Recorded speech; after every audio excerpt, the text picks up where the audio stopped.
قاضی اعجاز مالکی نے، شیخ عبدالحق محدث دہلوی نے، دیگر بزرگ جو سیرت نگار گزرے انہوں نے لکھا ہے کہ نبی پاک صلی اللہ علیہ وسلم کے اندر 100 مردوں سے زیادہ طاقت تھی. 100 مردوں سے زیادہ طاقت. اب جو بات کہنے لگا ہوں، جو نتیجہ دینے لگا ہوں، اس پر خاص توجہ آپ فرمائیں گے.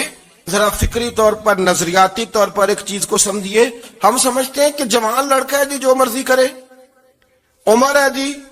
آپ ذرا بات پر غور کیجئے گا کہ حضور صلی اللہ علیہ وسلم میں طاقت 100 مردوں سے زیادہ ہے اور حیا کواری لڑکیوں سے بھی زیادہ ہے.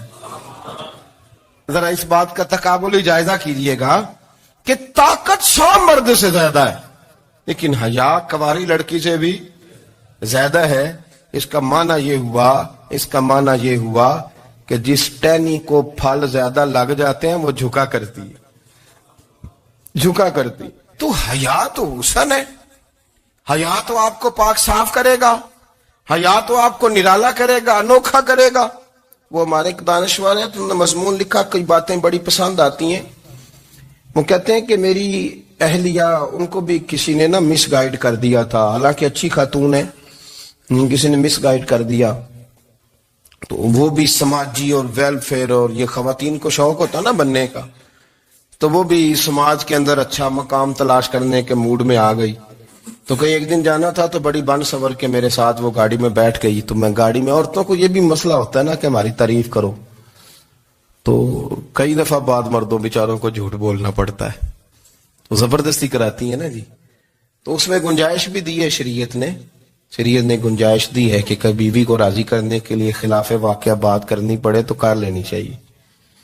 تو وہ کراتی بھی ہیں. 3 موقع پر خلاف واقعہ بات کرنے کی اجازت ہے. واقعے کے خلاف بھی آپ بات کر سکتے ہیں، جنگ کے موقع پر 2 لوگوں کو صلح کرانے کے لیے اور بیوی کو راضی کرنے کے لیے کر لیں کوئی ایسی بات، بے شک اپنی طبیعت پہ جبر کر کے کر لے، گنجائش ہے، اجازت ہے. تو وہ کہتے ہیں جب وہ گاڑی میں میرے ساتھ بیٹھی بن سور کے، تو وہ تقاضا کرنے لگی کہ میں نے بڑے اچھے کپڑے پہنے ہیں پر آپ نے توجہ نہیں کرائی. وہ سیانا بندہ تھا، وہ چاہ رہا تھا کہ میری خاتون سمجھ جائے. وہ کہتے ہیں مجھے پتا تھا کہ بیچاری مس گائیڈ ہو گئی ہے، دل کی بڑی اچھی ہے، سیانی ہے، لیکن اس کو کچھ خواتین نے، کچھ لوگوں نے مل کے اس کو ذہن غلط کر دیا ہے کہ سماج میں نکلو، باہر جاؤ، کام کرو، فلاں کرو، اپنی مرضی سے جیو. تو میرے ساتھ گاڑی میں بیٹھی کہیں جانے کے لیے، تو مجھ سے کہنے لگی کہ آپ نے میری طرف توجہ ہی نہیں کی، آپ نے کوئی ذکر ہی نہیں کیا کہ میں کیسی لگ رہی ہوں. تو کہتے ہیں میں نے اسے کہا کہ اگر تو ناراض نہ ہو تو پھر میں صحیح والی تعریف کر دوں. تو اس نے کہا کہ آپ کر دیں. تو کہتے ہیں میں نے درد سے اور خلوص سے اپنی بیوی سے کہا، خلوص کے ساتھ. میں نے کہا میں تو روز گھر ہوتا ہوں، روز شام کو گھر ہوتا ہوں، اگر تو میرے لیے تیار ہوتی تو میں تیری تعریف کرتا، لیکن آج تو باہر جانے کے لیے تیار ہوئی، تو پھر ان سے تعریف کی امید رکھ جن کے لیے تو نے تیاری کی ہے. میرے لیے تیاری کرتی تو میں تو ہر شام تیرے پاس ہوتا ہوں. کہتے ہو میرے لفظوں میں درد تھا تو وہ بھی رو پڑی اور کہنے لگی آپ گاڑی روک دیں، مجھے باہر جا کے کسی کو راضی نہیں کرنا، میں نے اسے راضی کرنا ہے جس کو رب کریم نے میرا شوہر بنایا اور میرے لیے منتخب کیا ہے میرے ماں باپ کو. میں واپس لوٹتی ہوں. یہ ایک پہلو ہے سلگتا ہوا، اس کو سمجھا جائے. رسول کریم صلی اللہ علیہ وسلم عرب کی کواری لڑکیوں سے زیادہ حیا والے تھے. کواری لڑکیوں سے زیادہ حضور حیا فرمایا کرتے تھے. جب خانہ کعبہ کی مکہ شریف میں تعمیر ہو رہی تھی نا، اہل عرب اس کو تعمیر کر رہے تھے، تو نبی پاک صلی اللہ علیہ وسلم اپنے چچا حضرت عباس کے ساتھ خانہ کعبہ کی تعریف میں مصروف تھے. تو عرب کے لوگ چونکہ لمبا کرتا پہنتے تھے پیروں تک، تو نیچے اگر کسی وقت کوئی چیز نہیں بھی ہوتی تھی تو کسی کو وہ نظر نہیں آتی تھی، چونکہ پردہ رہتا تھا، لمبا کرتا پہنا ہوا ہوتا تھا. تو جب بچے، سرکار کی عمر مبارک بھی ابھی تھوڑی تھی، تو اس طرح بچے جب نکلتے تو وہ کئی دفعہ اپنی تہمت اتار دیتے نیچے سے، اور کوئی مزدوری کرنے لگتے تو 3-4 طے کر کے تہمت کی کندھے پہ رکھ لیتے. جس طرح کبھی دیہاتوں میں لوگ کپڑا سر پہ رکھتے تھے کہ اوپر اگر کوئی وزنی چیز رکھیں گے تو وہ تکلیف نہیں دے گی. نبی پاک صلی اللہ علیہ وسلم بھی سب لوگوں کے ساتھ خانہ کعبہ کی تعمیر میں شامل تھے. تو حضرت عباس رضی اللہ تعالیٰ عنہ نے کہا حضور سے، ابھی اعلان نبوت بھی نہیں فرمایا تھا، بھتیجے آپ بھی تامد اتاریے. یہ صحیح مسلم میں حدیث موجود ہے. اور اس کو کندھے پہ رکھ لیجیے، آپ اینٹیں اٹھا اٹھا کے لا رہے ہیں تو ذرا آپ کو تکلیف نہیں ہوگی. تو سرکار دو عالم صلی اللہ علیہ وسلم سے یہ بات کہی اور پھر جلدی سے حضور کی تہمت کو نکال کے نا، حالانکہ لمبا کرتا پہنا ہوا ہے، تو وہ جیسے ہی ان کے کندھے پہ رکھا اینٹیں رکھنے کے لیے تو سرکار تو زمین پہ گر گئے، بے ہوش ہو گئے، آنکھیں آسمان کی طرف. اور پھر حضور پکار رہے ہیں آزاری آزاری آزاری، میرا تامت دے دو، میرا تامت دے دو. کبھی کوئی شخص اس وجہ سے بھی بے ہوش ہوا ہے کہ میرے وجود سے کپڑا اتر گیا ہے؟ حالانکہ سرکار پر وہ بے ہوشی بھی نبی پاک کا وہ جو غلبہ ہے نا شرم و حیا کا، اس کی وجہ سے ہوئی. ورنہ تو حضور فرماتے ہیں کہ میری آنکھیں سو جاتی ہیں، دل تو میرا اس عالم میں بھی جاگتا رہتا ہے. تو سرکار زمین پہ تشریف لے آئے، آنکھیں میرا تامت دے دو، میرا تامت دے دو. تو جلدی سے انہوں نے تامت دیا تو حضور نے باندھ لیا. پھر طبیعت مبارک میں تسلی ہوئی.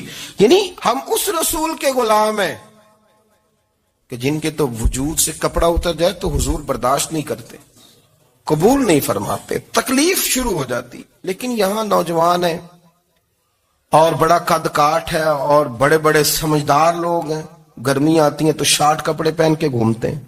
ان کو خیال نہیں کہ یہ وہ والا لباس ہے جو باہر تو کیا گھر میں اماں کے سامنے نہیں پہننا چاہیے، بہنوں اور بیٹیوں کے سامنے نہیں پہننا چاہیے. آپ کی گفتگو میں شرم و حیا ہو، آپ کے لب و لہجے کے اندر حسن ہو. آپ کو پتہ ہے نبی پاک صلی اللہ علیہ وسلم نے فرمایا میری امت میں سب سے زیادہ حیا کرنے والے عثمان غنی ہیں. عثمان غنی سب سے زیادہ حیا کرنے والے. آپ فرمایا کرتے تھے جب سے حضور کا چہرہ دیکھا ہے میں نے کبھی اپنی شرمگاہ بھی نہیں دیکھی، میں نے آنکھوں کا وضو نہیں توڑا، اور جب سے حضور کے دست مبارک میں نے بیعت کے لیے سیدھا ہاتھ بڑھایا تو پھر سیدھا ہاتھ میں نے کبھی گندگی کو نہیں لگایا. حیات. آپ باتھ روم کے اندر بھی غسل فرماتے تھے تو کپڑوں سمیت کرتے تھے. کسی نے کہا حضرت جی واش روم کے اندر کیوں نہیں کپڑے اتارتے؟ آپ فرمانے لگے باہر بندوں سے حیا کرتا ہوں، اندر جاتا ہوں تو رب سے حیا آنی شروع ہو جائے، وہ تو دیکھ رہا ہے نا.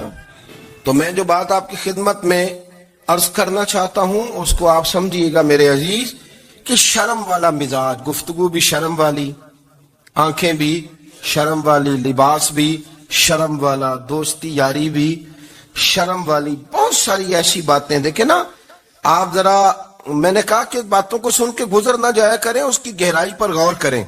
حضور علم کا سمندر ہے، سرکار سے زیادہ علم دنیا میں کسی کے پاس موجود نہیں ہے، اور صحابہ کو موقع ملا ہوا اس سمندر سے فیض لینے کا. لیکن ان کی حالت یہ ہے کہ حضرت علی المرتضیٰ فرماتے ہیں 14 دن گزر جاتے، حضور سے کوئی سوال پوچھنا ہوتا تھا پر میں شرم کے بارے نہیں پوچھ پاتا تھا. 14 دن بخاری شریف میں موجود ہے. ایک دن نبی پاک صلی اللہ علیہ وسلم نے پوچھا صحابہ سے کہ وہ کون سا درخت ہے جس کے پتے نہیں گرتے، اور وہ درخت اس طرح ہے جس طرح مومن ہوتا ہے. وہ درخت میرے مومن کی طرح بتاؤ. حضرت عبداللہ ابن عمر فرماتے مجھے پتا تھا کہ وہ کھجور کا درخت ہے، لیکن چونکہ ابو بکر صدیق بھی بیٹھے ہیں، عمر فاروق بھی بیٹھے ہیں، مولا علی بھی بیٹھے ہیں، عثمان غنی بھی بیٹھے ہیں، اتنے جید لوگ بیٹھے ہیں، تو مجھے حیات ہی تھی کہ میں کیوں جواب دوں. کہتے سرکار نے کئی دفعہ پوچھا، لوگوں نے کئی اور درخت بتائے، پر فرمایا تمہارا جواب درست نہیں ہے. آپ حیا کے اس پہلو پر غور کریں کہ سوال کا جواب آتا ہے. سوال کا جواب، یعنی مجھے سوال کا جواب آتا اور پھر میں دوں نہ، مجھے بدعزمی نہ ہو جائے گی. یہ کیسے ممکن ہے کہ میری رات گزر جائے، مجھے پتا بھی تھا اور میں نے بتایا نہیں. بہت سارے لوگ آ کے بہت ساری باتیں بتاتے ہیں، بہت ساری باتیں وہ سمجھاتے ہیں، تو ہم غور سے ان کا چہرہ دیکھنے لگ جاتے ہیں، کہتے ہیں یار اس کا تو دعویٰ تھا کہ میں سمجھنے آتا ہوں، تو یہ تو ہمیں سمجھا رہا ہے. چلو الحمدللہ ہم سمجھنے کو تیار ہے. لیکن میرے عزیز پتہ بھی ہے جواب کا، علم بھی ہے، لیکن فرماتے ہیں میری حیا نے مجھے اجازت نہ دی کہ میں جواب دوں. آپ فرماتے ہیں پھر حضور سے صحابہ نے عرض کی کہ یا رسول اللہ آپ ہی بتا دیں وہ درخت کون سا ہے. تو حضور نے فرمایا بھئی وہ کھجور کا درخت ہے. تو آپ فرماتے ہیں میں دل ہی دل میں کہہ رہا تھا کہ الحمدللہ میرا جواب درست ہے. حالانکہ میں نے جواب دیا ہی نہیں. تو لفظوں میں حیا، جملوں میں حیا، آنکھوں میں حیا، اٹھنے میں حیا، بیٹھنے میں حیا، چلنے میں حیا ایک خوبصورت حسن ہے. اور نبی پاک صلی اللہ علیہ وسلم نے فرمایا جب تو بے حیا ہو جائے نا پھر تو آزاد ہے، پھر تو جو مرضی کا، پھر تو جو.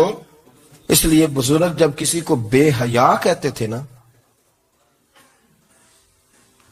اللہ اکبر، اور جب کسی کو کہتے تھے نا یہ بے حیا ہے تو لوگ سمجھتے تھے کہ کوئی ہلکی سی بات کر دی، لیکن ان کا معنی یہ ہوتا تھا کہ بس بھائی اب اس کے ساتھ کوئی کلام کرنے کی ضرورت ہے، اس کو اب اصلاح کی ضرورت نہیں، یہ بے حیا ہے. کیا معنی؟ کہ اب یہ جو اس کے دل میں آئے گا وہ کرے گا، جو اس کی طبیعت چاہے گی وہ کرے گا، اب یہ کسی پہلو بھی قابو آنے کو تیار بے حیا ہو گیا. بے حیائی بہت بڑا عیب ہے. اور جو لوگ کہتے ہیں کہ ہمیں بالکل آزادی ہونی چاہیے، ہمارا اپنا جسم ہے تو ہماری اپنی مرضی چلے گی. ایک وزیر صاحب ہے، پتہ نہیں میں ان کو جانتا تو نہیں، انہوں نے سینٹ میں تقریر کی ہے، میں نے ان کی بات سنی ہے. اس نے کہا نہیں بھائی، جسم رب کا ہے تو مرضی بھی تو رب کریم کی چلے گی، اور مرضی بھی اللہ کی. یہ مجھے تھوڑا سا مسئلہ ہے جسم پر، کبھی کبھی مجھے کثرت سفر سے الرجی ہو جاتی. میرے ساتھ لوگ نا دل سے پیار کرتے ہیں. شاید ہی کوئی اچھا ڈاکٹر ہو جس تک میرے سنگی مجھے لے کے نہ گئے ہو، پر جسم اللہ کا ہے نا، مرضی بھی جب وہ چاہے گا صحت دے گا. کیوں کچے کاموں میں لوگ پڑ گئے، کیوں غلط لوگ سوچ میں پڑ جاتے ہیں؟ یہ اسی کا ہے. اور جب وہ چاہے گا، آپ اس بات کو اچھے طریقے سے سمجھ لیں کہ جو اپنی مرضی چوکوں چوراہوں میں کر رہے ہوتے ہیں نا، جو مرضی گند مند، وہ جانور ہوتے ہیں. وہ جانور ہوتے ہیں جو نہ چوک دیکھتے ہیں، نہ گلی دیکھتے ہیں، نہ انہیں پتہ ہوتا ہے کہ جگہ کون سی ہے. وہ انسان، میں نے کہہ دیا جو میں نے کہنا تھا، میں نے کہہ دیا. وہ جانور ہوتے ہیں. اور جو کچھ انسان ہوتے ہیں نا، ان کے اندر کچھ نہ کچھ پھر شرم حیا بھی ہوتی ہے. وہ چوکوں چوراہوں میں وہ حرکتیں اور وہ کام نہیں کرتے جو جانور کرتے ہیں. ان کے لیے بڑے پردے ہوتے ہیں، ان کے لیے بڑی باتیں ہوتی ہے، ان کے لیے بڑا کچھ ہوتا ہے. جو بالکل آزاد ہو جائے، کوئی پتہ نہ ہو کس وقت کیا کہنا ہے کیا کرنا ہے، تو پھر وہ دائرہ انسانیت سے خارج ہو جاتا ہے. ہم آپ کو کیا دعوت دیں؟ آپ تو وہ باتیں کر رہے ہیں جو اسلام کا انسانیت